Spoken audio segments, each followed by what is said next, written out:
Sekarang kita mulai masuk ke bagaimana kita mengolah data antara backend dan frontend-nya. Nah, jadi nanti kita akan mengenal dua istilah. Kita bisa memanipulasi data pada controller menggunakan query builder atau menggunakan Eloquent. Nah, jadi sebenarnya secara umum perintah-perintah dasar antara query builder dan Eloquent ini sama, hanya membedakan adalah kalau database query builder nanti ya kita akan menggunakan facetDB. Jadi penggunaannya seperti ini, misalkan DB tabel apa, terus menjalankan perintah apa, misalkan ini mengambil get. Kalau misalkan menggunakan Eloquent, nanti akan menggunakan langsung model yang sudah kita buat. Misalkan sebelumnya kan kita sudah buat model user. Nah, di sini dia ada model namanya model flag. Kemudian ini untuk apa nih? Untuk insert, dia menambahkannya langsung ke insert name dan dari requestnya name. Nah, kalau misalkan tadi pakai query builder, jadi $flag ini variable flag tidak lagi menggunakan new flag, nanti menggunakan seperti ini db kemudian tb user atau tb flag misalkan seperti itu. Nah, jadi untuk dokumentasinya lagi-lagi udah lengkap banget teman-teman. Kalau mau cari bagaimana cara melakukan union select, bagaimana cara melakukan count dan segala macam, itu udah ada semua di sini. Nah, di sini ada untuk join, untuk union, where clause-nya juga udah ada lengkap, ordering, grouping, limit, offset dan segala macam. Di Eloquent pun juga udah cukup lengkap, udah ada semua. Nah, mungkin waktunya akan jadi agak panjang kalau saya jelaskan satu persatu, jadi akan saya skip di bagian ini.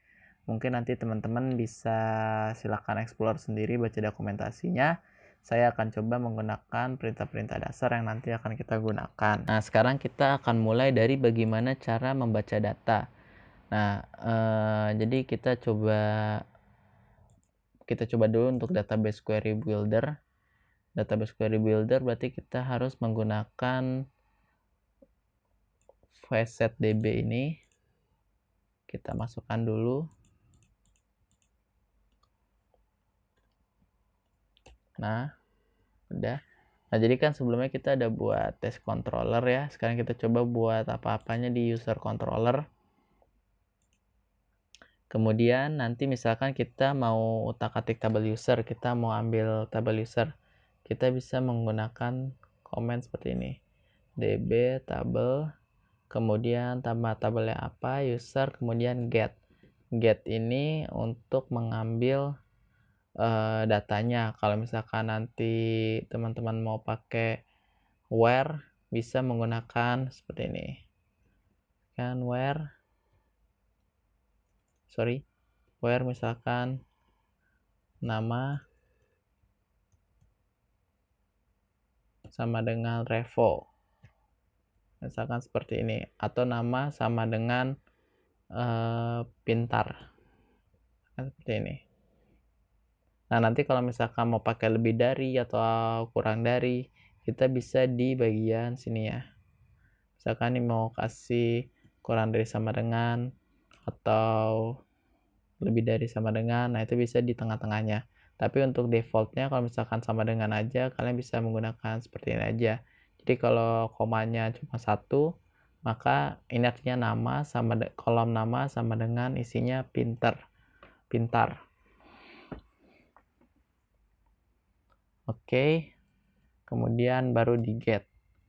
Atau teman-teman bisa juga, ada error di sini. Oh iya, errornya ini karena kita membuat sebuah perintah di dalam sebuah class, padahal harusnya perintah ini ada di dalam sebuah method. Kita bisa buat dulu method atau functionnya, kita buat public function, misalkan namanya read. Nah, seperti ini. Baru kita masukkan ke dalam. Baru kita save. Nah, aman. Nah, ini kalau misalkan kita buatnya dengan facetDB, atau kalau kita ingin buatnya dengan menggunakan model user yang sudah kita buat. Nah, ini contohnya, user yang kita buat ini pakai S ya, users. Nah, kita tinggal menggunakan use up, kemudian user, seperti ini. Pakai S punya kita, oke. Nah, nanti komennya itu tinggal nih kita buat misalkan user, atau kita bedakan user eloquent. Jadi ini kita menggunakan eloquent. Langsung aja tinggal user pakai S. Nah, kemudian mau ngambil apa, misalkan sama where nama pintar. Nah, kemudian get. Nah, jadi nggak ada bedanya kayak gini. Nah, ini settingan untuk di controller ya. Terus tinggal kita buat ini bisa diakses di view. Nanti misalkan kita buat view-nya namanya adalah user.blade.php nanti kita buat. Nah, terus gimana cara kita melempar datanya? Kita bisa menggunakan compact seperti ini. User dan user elo. Atau kalau misalkan teman-teman ingin modifikasi nama variabelnya di view-nya, nanti bisa juga pakai seperti ini. Nah, misalkan kita buat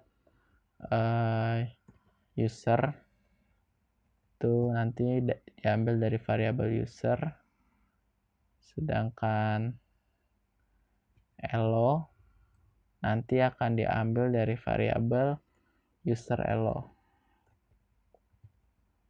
Jadi nanti variabel user dan variabel elo yang akan digunakan pada view-nya.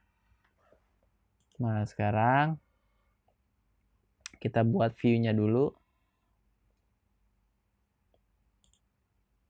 Kita buat view-nya, namanya user.blade.php. User.blade.php.